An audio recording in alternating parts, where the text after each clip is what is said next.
She had already done so much deschooling and so much of renewing of her mind of what it looked like to educate children at home.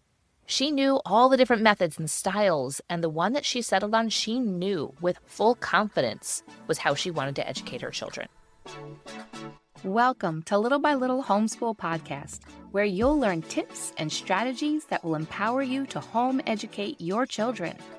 I'm Lee Nguyen, a homeschool mom of over 12 years, which includes 2 graduates. When I started homeschooling, I was pretty much on my own and was desperate for encouragement and help. My mission is to be a source of encouragement and help to you.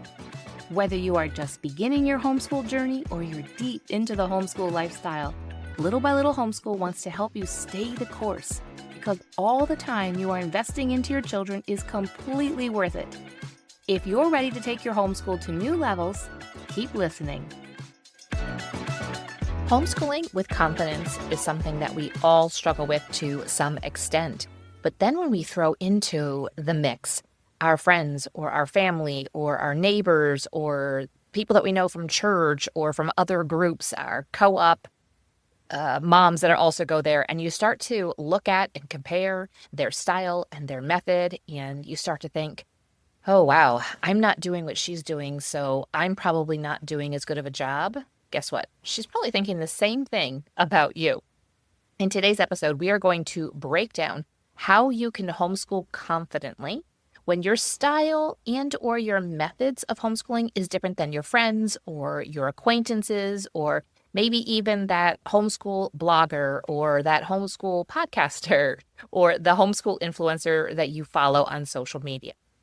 My story goes a little bit like this. As many of you know, began homeschooling after pulling my kids out of elementary school. We started with 3rd grade, 1st grade, and preschool. I, at the time, only really knew one friend that was homeschooling. And I had actually met her when her son and my oldest daughter were in preschool together. They were 3 going on 4 years old. And I met her then, and it turns out she had 2 more boys.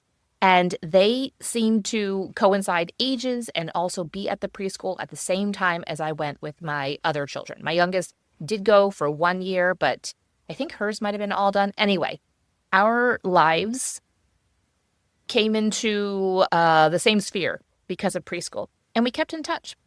Her family started coming to the church that we were attending, and so we got even closer.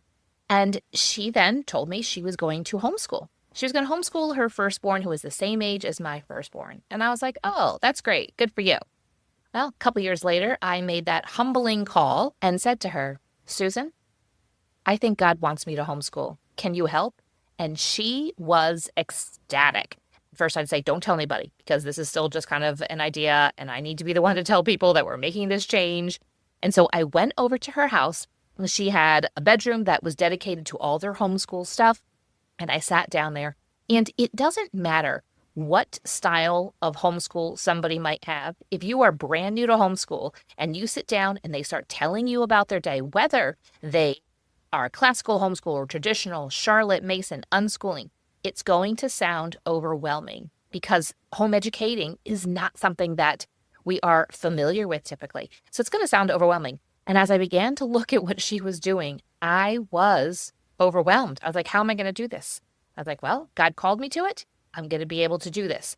And so I then went to a convention, and began to be exposed to a lot of different curriculum. And I was like, okay, I don't have to use the same curriculum as her, and that's okay. Long story short, I ended up homeschooling in a much different way. And so while she was teaching her kids Latin, mine were probably in the backyard digging up worms. And do you want to know what happened in the end? I have 3 kids, she has 3 kids, and they are all thriving. They have all done really, really well. But there were times when I looked at what she was doing, and I'm going to tell you that she was very confident in her choices. She had done her research. She had already done so much deschooling and so much of renewing of her mind of what it looked like to educate children at home. She knew all the different methods and styles, and the one that she settled on, she knew with full confidence was how she wanted to educate her children. And I would be up and down in the feelings of my confidence. But I'm going to tell you right now, looking back, yes, I'm pretty confident. Here's the thing. We can't get to everything. And those are the areas that I usually am the most, that I most struggle in. Because I'm like, oh, I wish I had time to do that. I have time to do that. But that's a little bit of my story. So I have been in your shoes that you are right now. And I'm going to share with you, let's see, I've got 5 different ways to encourage you to look at things differently and to build that confidence for yourself. Are you ready for the first one? Here we go. Friend, you got to fake it till you make it. But for real, I really do mean that, but not fully quite mean that. I just thought it'd be fun to start off with a fun one. But basically, in other words, choose to be confident and then act accordingly. Guess what? Your feelings, they will follow. Your feelings and your emotions and looking at how someone else is homeschooling and comparing to yours, it might be true. Like I could say, wow, Susan has her kids sitting at the table, and these were 3 boys. I was just absolutely in shock. I only had 2 boys. And I was like, wow, she can get them to sit there. And for 6 hours, they did very classical education and they were learning Latin and all of the things. And I would say, wow, she's got it all together. But her family had a different vision. They had a different family culture. They had different goals than I did. And I had to determine that, no, this is how God has called me and my husband to homeschool our children. And guess what?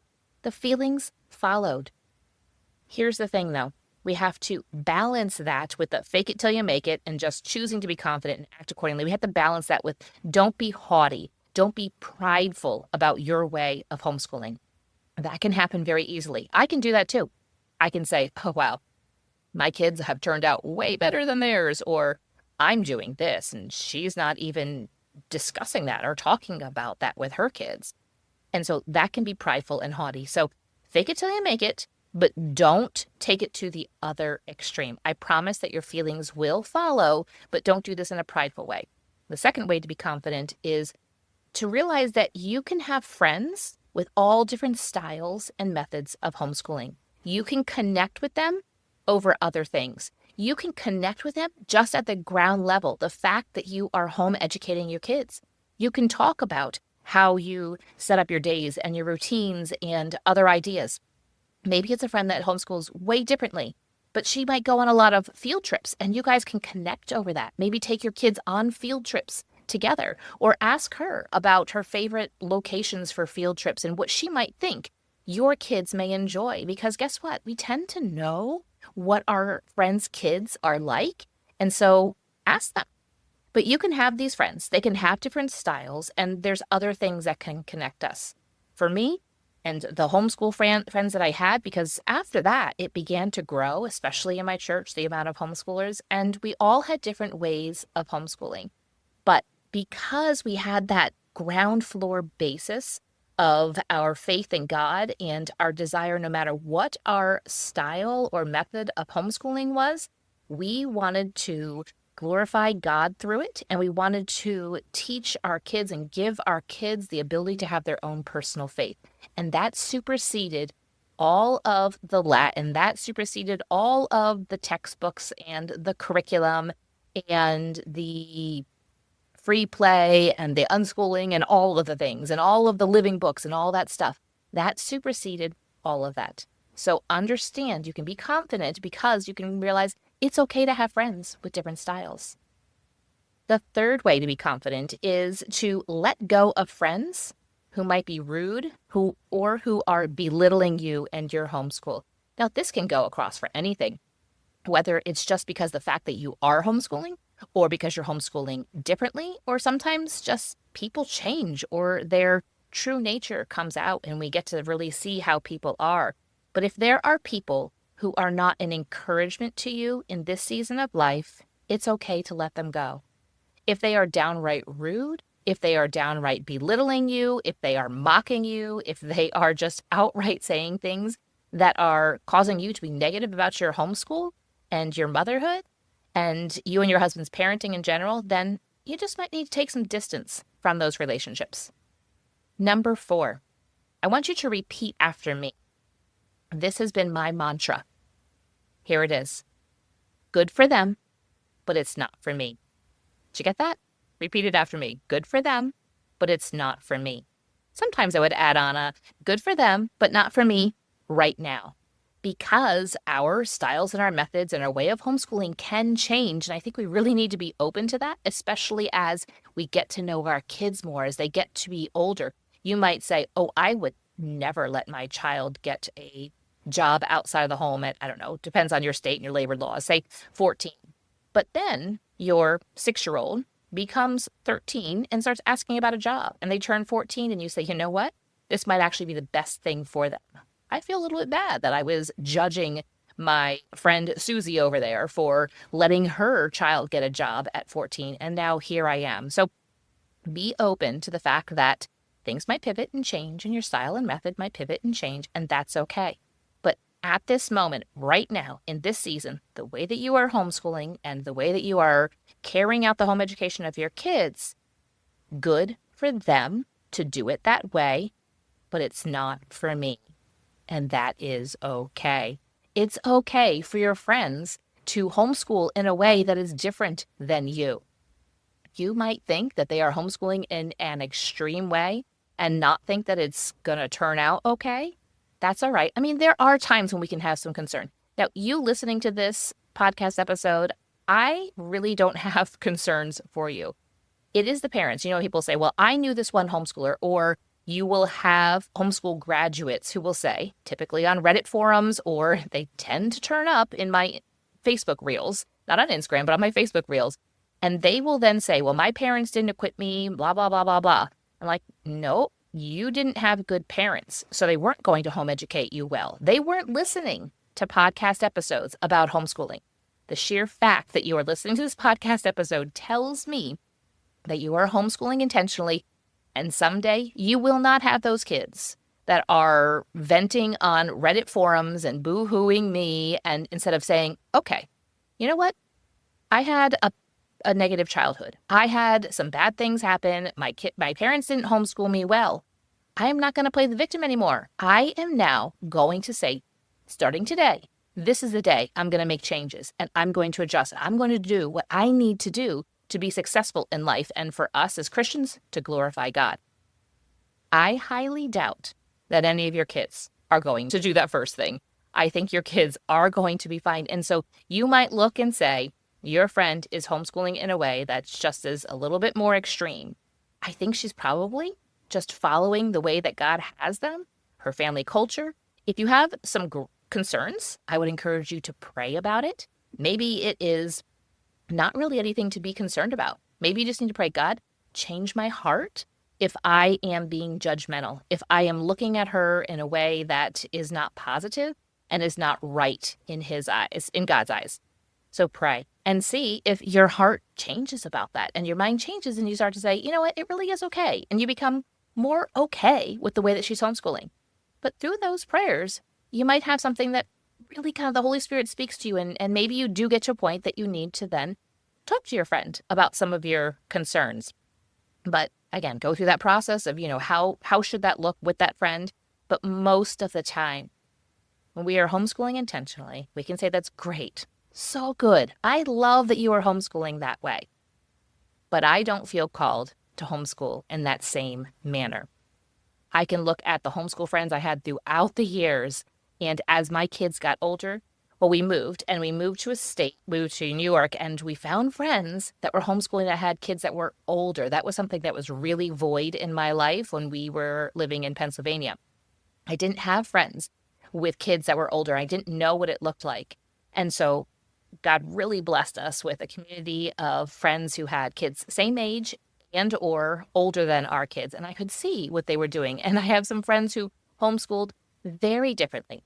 I have one friend I'm thinking of, and she was just very academic with them. And they were very much science, technology, and mathematics minded. And that wasn't necessarily what I did. I mean, we did what we needed to do, but we weren't geared towards that. Just wasn't our thing. And so this friend has had multiple kids graduate from prestigious colleges and get some amazing jobs in the careers that they wanted to. And my kids have chosen a different path. And guess what? Good for her and her family, and good for us. It's okay. I promise. On the other end of things. Number 5, before we wrap this up, ties into that. I want you to realize that right now with this homeschooling and everything that you're doing, it becomes a huge part of your identity and it becomes all encompassing. And I'm not saying that it shouldn't. I am saying that you should have other outlets and hobbies and things to talk to people about besides just homeschooling, things to talk to your husband about maybe besides just homeschooling. But knowing that it is all encompassing, you don't need to keep around negative people, but understand that your season will change ahead as well. And the homeschooling won't become such a central part of who you are and what you do. Especially when your kids are younger, it really is all encompassing. And even it can be all encompassing if you have kids, especially also elementary, middle, and high school. Like, I'm getting ready. This one needs to go off to college. I need to graduate them from high school and go off to college or go into a career or wants to start their own job. And then the middle school, I'm like trying to get them ready for this. The elementary, I'm like, I'm trying to get them to be able to read and do their math facts. And it can be all encompassing. But just know that the season won't last forever. And these friends that are good friends on the other side of it, it doesn't matter, basically, but is what I'm saying. It doesn't matter what your style or your method is. If you guys are good friends, you will then reconnect and you'll stay connected through it on the other side of it. I do promise that it will all end well for all of you. If you are right now thinking about your next homeschool year and you want to discover your style, your method of homeschool, the best curriculum for this homeschool year, your vision, your goals, and the best way to set up your days, that's where your homeschool blueprint is going to come into play. I'd encourage you to go over and check it out at littlebylittlehomeschool.com/blueprint. The link is also in the show notes. You can figure out what is going to be best for your family right now so that someone else can say about you, okay, good for them, but that's not for me. But you figured out what is best for you. I would love for you to go into this homeschool year saying, we are going to have the best year. And at the end of the year saying, we did have the best homeschool year. All thanks to your homeschool blueprint. Would love to be able to see you over there. And until next time, have a great day. Thank you for listening, friend. I'd love to connect with you more. You can find social media links in the show notes and share this episode with a friend who could use a boost to her homeschool. See you back here real soon.